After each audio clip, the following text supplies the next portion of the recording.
Sir R&B రోడ్లకు సంబంధించిన అనుబంధ ప్రశ్న అడగడానికి అవకాశం ఇచ్చిన అధ్యక్షుల వారికి ధన్యవాదాలు. సిరిపూర్ నియోజకవర్గం కుమ్రమి మాసిఫాబాద్ జిల్లా ఉత్తర తెలంగాణ ప్రాంతంలో చాలా వెనుకబడ్డ ప్రాంతం అధ్యక్ష. మా ఆర్ఎన్బి రోడ్లు పూర్తిగా ఛిద్రమైపోయినాయి అధ్యక్ష.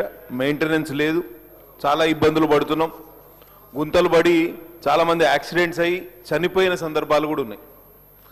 ఈ చనిపోయిన వాళ్ళ బంధువులు అటు పోలీసుల మీద ఇటు రోడ్ సేఫ్టీ అధికారుల మీద ఆర్ఎన్బి వారి మీద కేసులు పెట్టి వాళ్ళని ఇబ్బంది పెడతా ఉంటే మళ్ళీ మేము ఇద్దరికి మధ్యలో కూర్చోబెట్టి కాంప్రమైజ్ చేయించాల్సిన పరిస్థితి.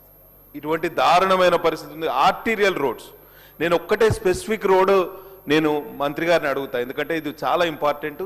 2 మండలాలను కనెక్ట్ చేసే పెంచుకల్పేట్ సలుగుపల్లి 15 కిలోమీటర్ల ఆర్టీరియల్ రోడ్డు.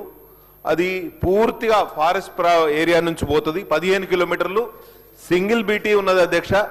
దానికి రెన్యువల్ కోసం ఎల్డబ్ల్యూఈ కింద గతంలో మనం నిధులు కేటాయించినాం, కానీ ఫారెస్ట్ అధికారులు ఆ పరివేష్లో మనం పర్మిషన్ ఇవ్వలేదు.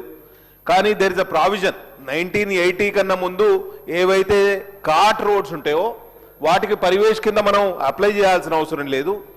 అదే సింగిల్ బీటీ, నేను డబుల్ బీటీ కూడా అడుగుతలేదు. 2 మండలాలకు సంబంధించి 2 మండలాలను కనెక్ట్ చేసే ఆర్టీరియల్ రోడ్ ఇది అధ్యక్ష. కాబట్టి అదే సింగిల్ బీటీ మాకు రెన్యువల్ కోసం మీరు పర్మిషన్ నిధులు కేటాయించాలి. ఎందుకంటే ఎల్డబ్ల్యూ కింద ఇచ్చిన నిధులు ల్యాప్స్ అయిపోయినాయి అధ్యక్ష. ఎందుకంటే అది ఆర్టీసీ బస్సులు పోతా ఉంటే break down every other day there is a break down.